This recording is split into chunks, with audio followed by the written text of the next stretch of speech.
Chers amis, bonjour. Je suis contente de vous retrouver sur notre chaîne Écoute et prête l'oreille. Je suis Vaya Priar et je m'adresse à vous aujourd'hui pour vous faire part de la troisième et dernière partie de notre étude de Viens et suis-moi des Doctrines et Alliances, section 45 de la semaine. Nous nous sommes quittés lors de notre dernière vidéo sur les différents signes que nous avons étudiés tout au long de la section. Ces signes qui annoncent la venue de notre Sauveur, son retour sur terre. J'espère que vous avez pris le temps de relire ces versets, de rechercher ces signes et d'avoir obtenu votre propre témoignage de ce qui est réellement en train de se faire et de ce qui va arriver. Et lorsque nous nous sommes quittés, je vous avais demandé de vous plonger à nouveau dans les Écritures et de chercher les enseignements que nous trouvons dans cette section 45 sur les trois façons que nous avons, que nous apprenons dans cette section des Doctrines et Alliances, section 45, qui nous prépare à ces signes et à cette seconde venue. Et c'est ce dont nous allons parler aujourd'hui et ce sont les enseignements sur lesquels nous finirons notre étude de la semaine. Alors, la première façon qui nous est enseignée dans Doctrines et Alliances, section 45, se trouve dans le verset 35 de la section, qui dit ceci: « Et je leur dis, ne soyez pas troublés, car lorsque tout cela arrivera, vous saurez que les promesses qui vous ont été faites s'accompliront. » Lorsqu'on repense aux différents signes qui annoncent le retour de notre Sauveur, on se rend compte que ce sont des signes qui ne sont pas toujours réjouissants. On pourrait penser que plus nous nous rapprocherons de la venue de notre Sauveur, de ce grand jour, plus les choses sembleront aller de plus en plus mal si on analyse bien les différents signes que nous avons vus dans les Écritures. Et je reconnais que en lisant ces choses, ce peut être décourageant. Mais dans ce verset, le Seigneur nous dit « Ne soyez pas troublés ». Je pense qu'il n'attend pas de nous que nous nous cachions dans un coin et que nous attendions que toutes ces choses se produisent et que nous attendions confortablement jusqu'à ce que le Sauveur revienne. En sachant que les derniers jours seront difficiles, le Seigneur nous promet des bénédictions et nous a donné des promesses et des opportunités. Il nous donne dans la section 45 des Doctrines et Alliances les diverses raisons de nous réjouir. Parce que, comme dans les versets 39 et 62 nous le disent, de grandes choses sont attendues, de grandes choses vont se produire. Il n'y a pas besoin de se décourager, il n'y a pas besoin d'avoir peur, parce que Dieu a tellement de bonnes choses en réserve pour chacun d'entre nous. Quelles sont ces grandes choses?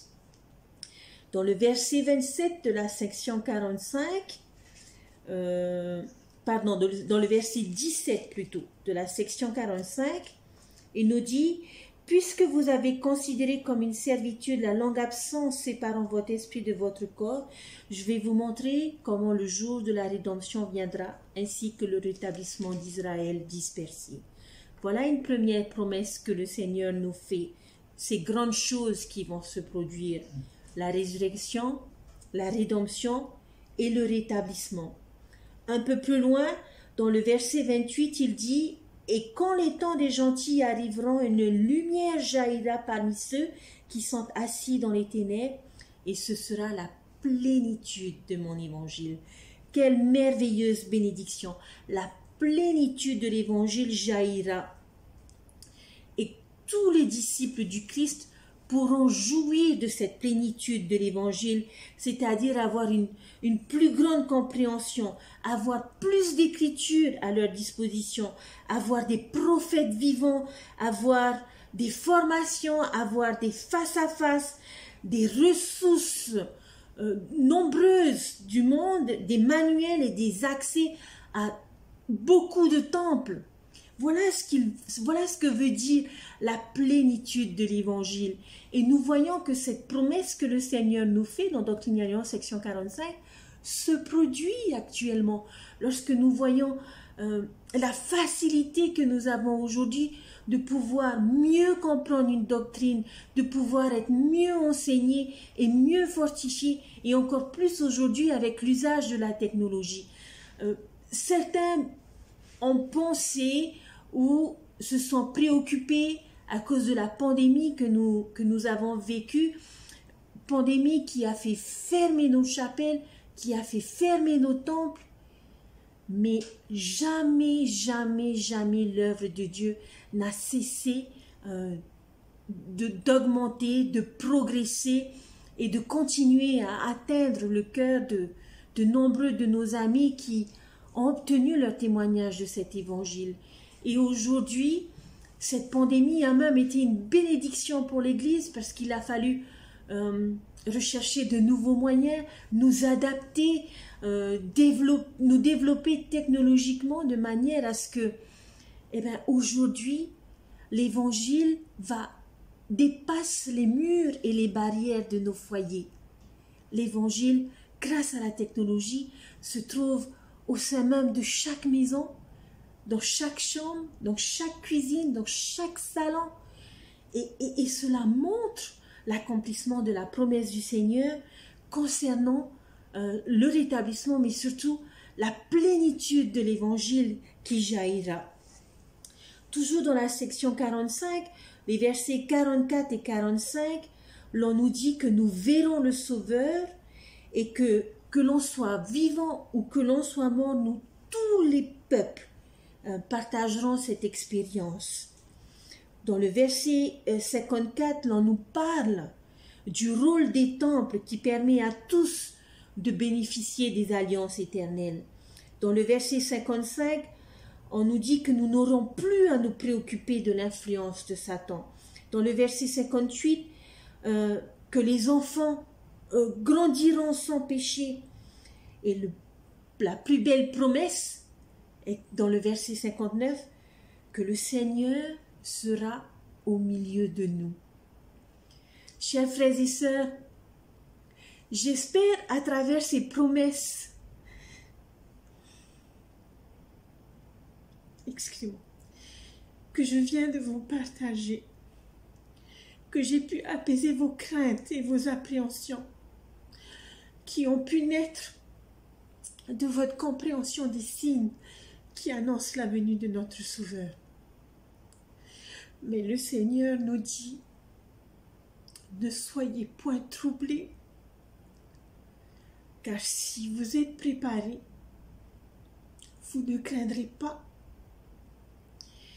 Et dans cette section des Doctrines et Alliances, il partage de merveilleuses promesses auxquelles nous devons nous accrocher, quelles que soient les difficultés que nous pouvons rencontrer, quelle que soit la manière dont évolue le monde, quel que soit le tableau sombre qui peut se présenter dans notre vie.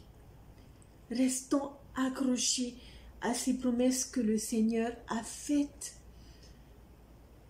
et notamment lors de sa venue, lors de sa seconde venue. Ce sont vraiment de grandes choses et de belles bénédictions que le Seigneur nous donne, et il nous dit que nous n'avons pas besoin d'être troublés, que nous n'avons pas besoin d'avoir peur. Et il y a un mot qui revient à plusieurs reprises dans cette section des Doctrines et Alliances, c'est le mot « voix ». Voix. Le Seigneur veut que nous nous focalisions sur les aspects positifs de cette seconde venue. C'est vrai que les signes ne sont pas réjouissants. mais focalisons-nous sur ces promesses que le Seigneur nous a faites, sur ces aspects positifs de cette seconde venue et de ces derniers jours, parce que c'est ce que nous vivons, chers frères et sœurs. Et aujourd'hui, nous voyons ces promesses se réaliser et s'accomplir. Et le Seigneur a toujours tenu ses promesses. Donc la première façon que nous avons pour nous préparer à cette seconde venue, c'est de ne pas être troublé. Ne soyez pas troublés. Comme je le disais un peu plus tôt, si nous sommes préparés, nous ne craindrons pas. Et c'est la deuxième façon que nous avons d'être préparés pour cette seconde venue. Il nous faut être sages. Être sage dans notre recherche de la vérité, être sage dans notre désir d'être guidé par l'Esprit.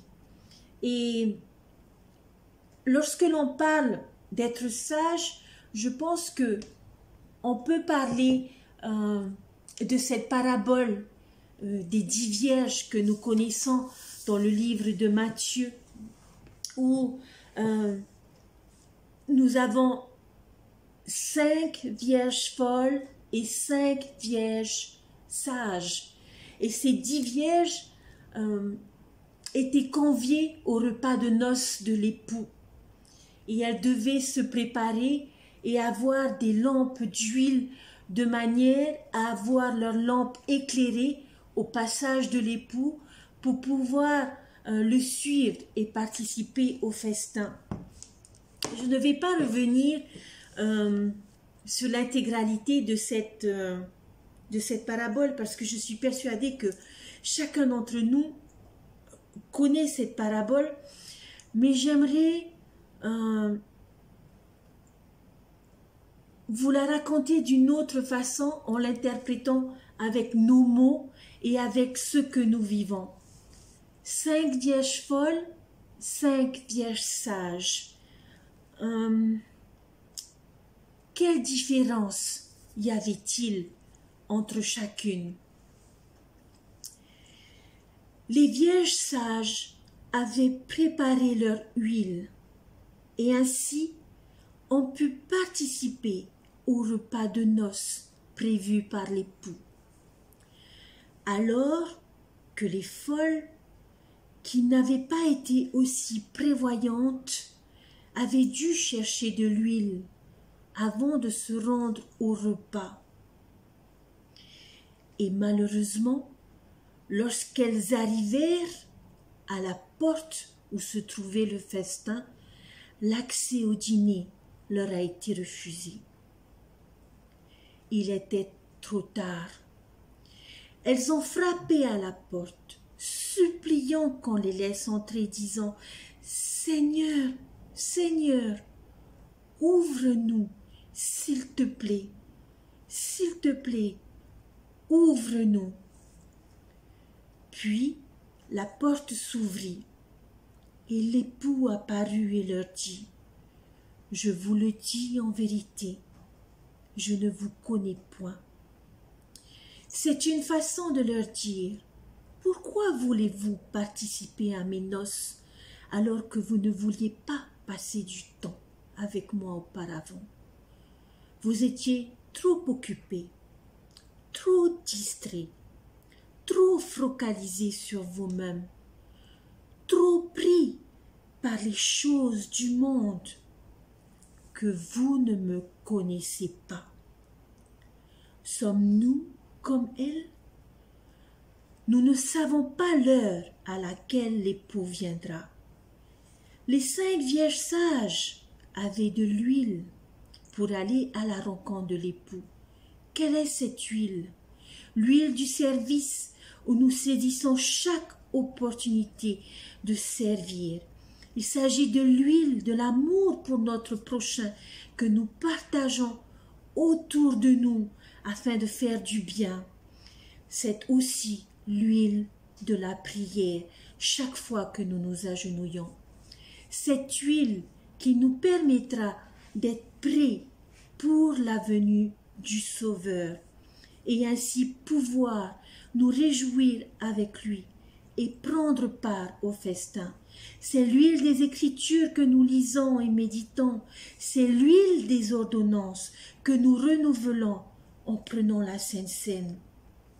Ne soyons pas comme ces vierges folles qui n'étaient pas prêtes pour accueillir l'époux, mais remplissons nos lampes d'huile pour accueillir l'époux, notre Sauveur bien-aimé, le Fils de Dieu, lors de sa seconde venue. Chers amis, je pense qu'il n'y a pas meilleure image pour nous aider à comprendre combien il est important que nous nous préparions et que nous soyons semblables à ces vierges sages qui se sont préparées, qui ont recherché l'huile, qui ont rempli leur lampe d'huile, qui ont fait des réserves d'huile de manière à pouvoir être prêts lorsque notre Sauveur reviendra. La section 45 des Doctrines et Alliances nous dit pourquoi les vierges folles n'étaient pas prêtes. Dans le verset 8 de la section 45, il est dit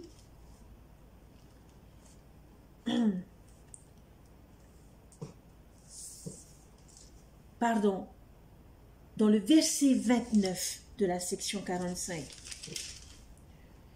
Mais ils ne la reçoivent pas, car ils ne voient pas la lumière et détournent leur cœur de moi à cause des préceptes des hommes.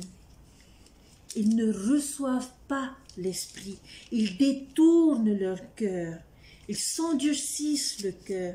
Dans les versets 45 à 50, on nous dit qu'ils se moquent, qu'ils méprisent ceux qui recherchent l'évangile ou qui vivent l'évangile. Cela fait penser à ces personnes qui sont dans ce grand et spacieux édifice, dans le rêve de Léhi, ou qui se moquent de ceux qui cherchent à avancer jusqu'à l'arbre de fruits et accueillir le fruit. Ce sont les personnes qui ne veulent pas s'asseoir, qui ne veulent pas avoir une discussion rationnelle. Ce sont ceux qui vont chercher nos imperfections, ce sont ceux qui vont s'offenser à cause d'un mot, à cause d'une histoire ou à cause d'une citation. Il y a tellement de raisons pour lesquelles nous pouvons être semblables à des vierges folles. Mais si nous voulons nous préparer pour la seconde venue, nous devons recevoir la vérité et surtout être acceptés d'être guidés par l'Esprit. Dans le verset 57, voici la promesse du Seigneur à ceux qui sont sages. Car ceux qui sont sages ont reçu la vérité, ont pris l'Esprit Saint pour guide et n'ont pas été trompés. En vérité, je vous le dis, ils ne seront pas abattus ni jetés au feu, mais supporteront le jour. Alors, chers amis, chers frères et sœurs, recevons la vérité, suivons l'Esprit, afin de pouvoir apprécier le retour de notre Sauveur. Ne soyez pas troublés, soyez sages. Et la dernière recommandation faite dans cette section 45 des Doctrines et Alliances, nous la trouvons dans le verset 32. Mais mes disciples se tiendront en des lieux saints et ne seront pas ébranlés. Mais parmi les méchants, des hommes élèveront la voix, maudiront Dieu et mourront. Quelle est cette troisième et dernière façon que nous avons de pouvoir nous préparer? Eh bien, c'est tout simplement se tenir en des lieux saints. Qu'est-ce qu'un lieu saint? Quels sont ces lieux saints que nous avons dans notre vie pour pouvoir être préparés? Ces lieux saints devraient être nos foyers, notre famille. Ce doit être nos chapelles, Ce sont nos temples, nos foyers, nos assemblées, là où les saints se réunissent, nos pieux, nos chapelles, nos séminaires, nos instituts, nos temples. Le Seigneur attend de nous que nous nous tenions en des lieux saints dans notre vie. Lors d'une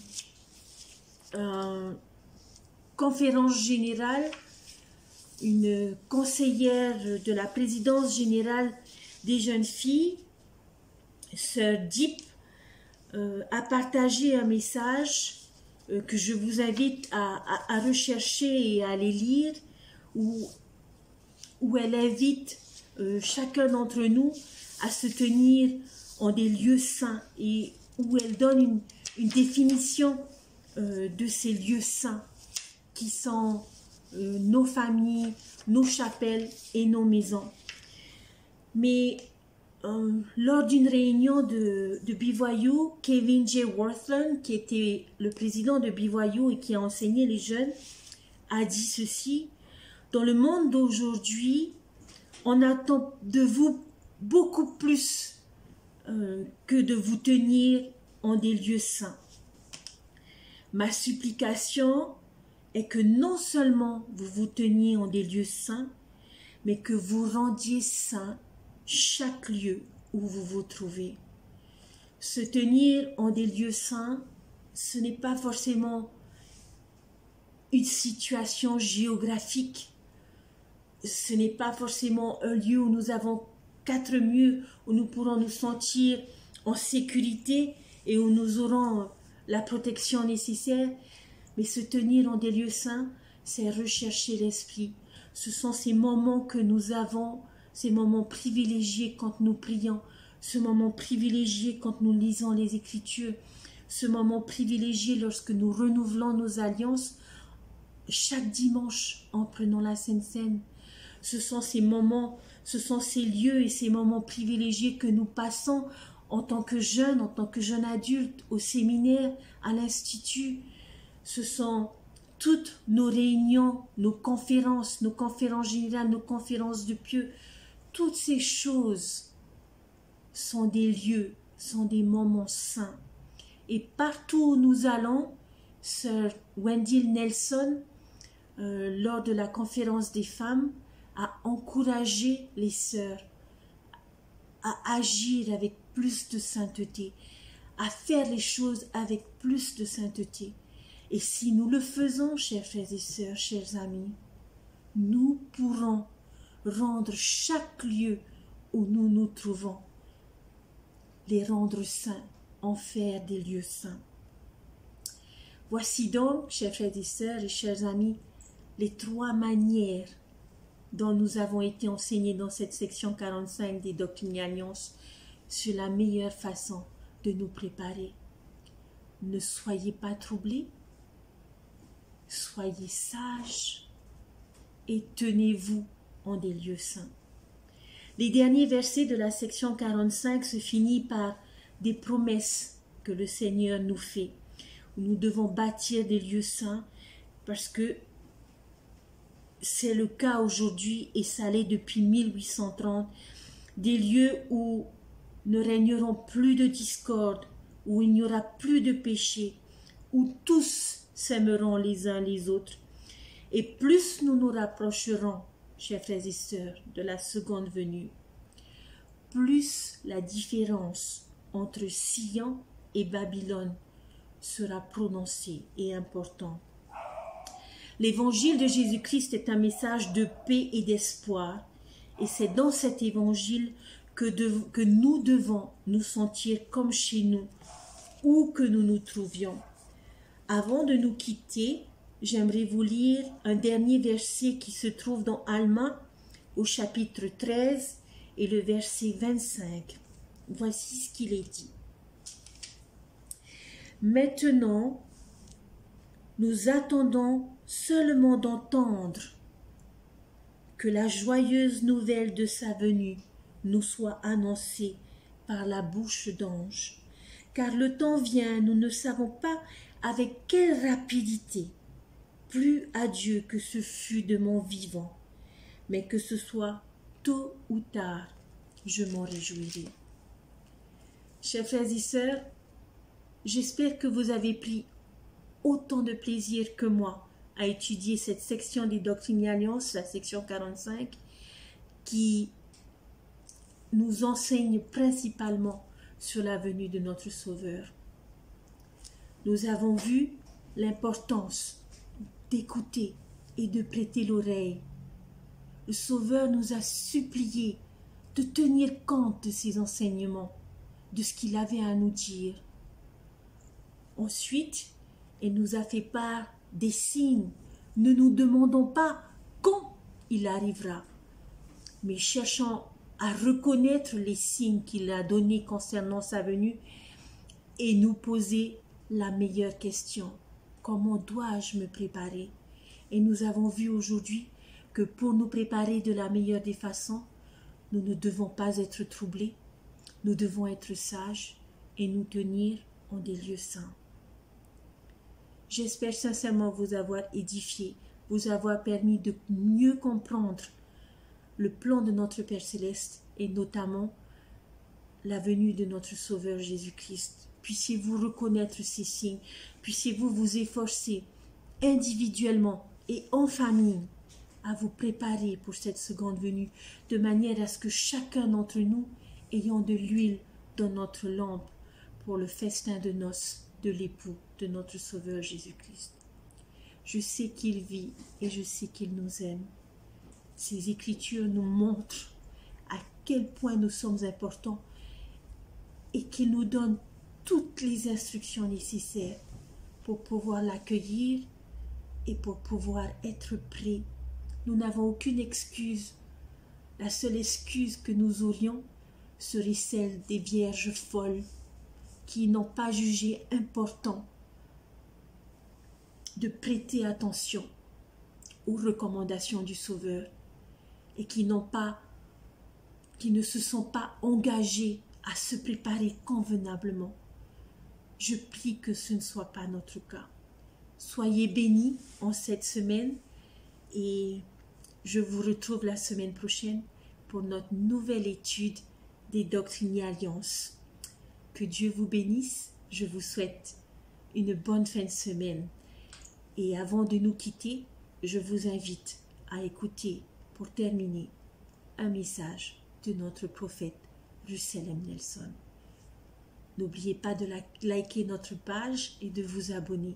Et je vous dis à bientôt.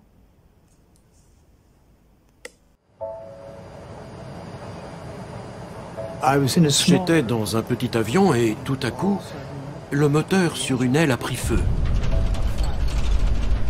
Il a explosé. Du carburant en flammes s'est répandu sur tout le côté droit de l'avion et nous avons commencé à plonger.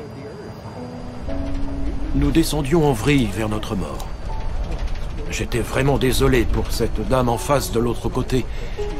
Elle était absolument hystérique. Moi, j'étais tout à fait calme, même si je savais que j'allais mourir. J'étais prêt à rencontrer mon Créateur. Nous ne nous sommes pas écrasés. La chute a éteint le feu, le pilote a repris le contrôle et démarré l'autre moteur, puis nous avons atterri en urgence dans un champ. Mais cette expérience m'a fait réfléchir. Si on a assez de foi, on peut affronter les difficultés, sachant que d'une perspective éternelle, tout ira bien. Dans Luc 21, la terre sera dans l'angoisse. Les nations ne sauront que faire au bruit des mers et des flots. Les hommes rendant l'âme de terreur. Il est ici prédit que dans les derniers jours, les gens auront peur. Le cœur des hommes leur manque, et cela comprend les femmes, parce que ils oublient leur identité et leur objectif. Les chagrins sont inévitables. J'ai dû affronter la mort d'une épouse et la mort d'une fille. J'ai vu les problèmes qui découlent du divorce.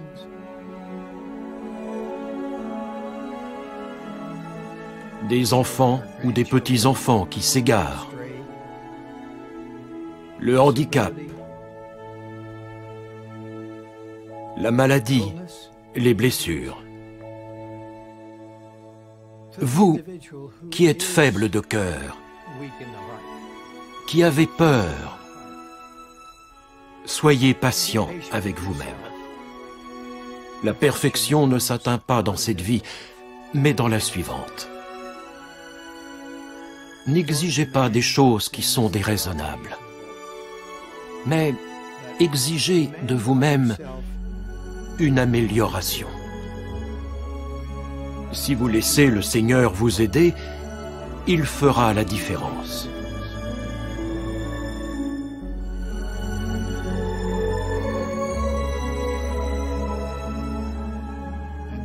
Je suis très reconnaissant de l'évangile de Jésus-Christ qui me permet d'avoir cette force en ces temps troublés.